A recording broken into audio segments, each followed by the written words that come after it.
నమస్తే వనకం, నేను మీ వాహిని. Welcome to my channel Khichdi Vizag. So ఈ రోజు మనం పావ్ భాజీ మసాలా ఎలా చేయాలో చూద్దాం.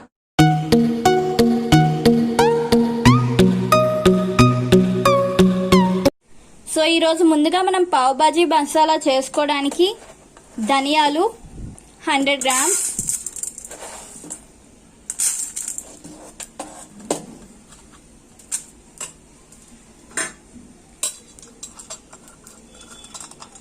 లవంగా ఒక 6,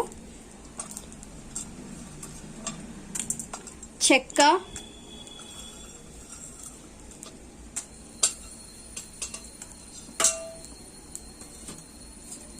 బిర్యానీ ఆకు 2,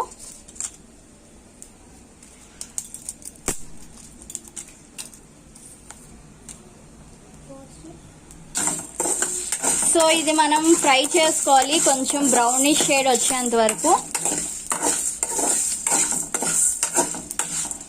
ఇవి మీడియం ఫ్లేమ్ లోనే చేసుకోవాలా లేకపోతే హై ఫ్లేమ్ లోనా? మీడియం ఫ్లేమ్ లోనే చేసుకుంటాం. హై ఫ్లేమ్ లో అయితే మళ్ళీ బాగా రోస్ట్ అయిపోతాయి. సో మీడియం ఫ్లేమ్ లో ఉంచుకొని మనం రోస్ట్ చేసుకుందాం లైట్ బ్రౌనిష్ కలర్ వరకు. 1 టేబుల్ స్పూన్ మిరియాలు అండ్ జీలకర్ర 1 టేబుల్ స్పూన్,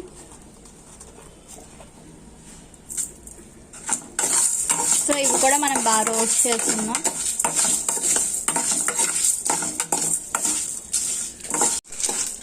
సో ఇలా బాగా మనం ఫ్రై చేసుకోవాలి.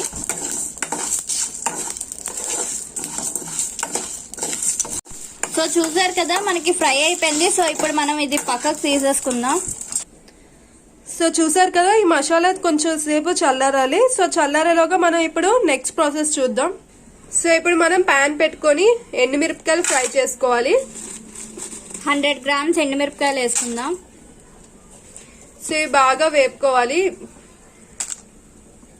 సో ఇవి కూడా ఏంటంటే మిక్సీకి సరిపడేలాగా సో మీడియం ఫ్లేమ్లో ఇవి కూడా మనం బాగా రోస్ట్ చేసుకోవాలి. సో దట్ మిక్సీ ఈజీగా అవుతుంది మనకి. సో ఇవన్నీ మనం జార్లోకి ఇలా యాడ్ చేసుకొని ఇప్పుడు గ్రైండ్ చేసుకుందాం.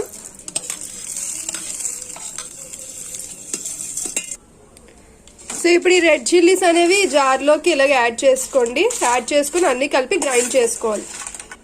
ఇప్పుడు కొంచెం టర్మరిక్ పౌడర్ యాడ్ చేసుకుందాం. సో ఇప్పుడు మనం గ్రైండ్ చేసుకుందాం. సో చూసారు కదా, ఇలా గ్రైండ్ చేసుకోవాలి.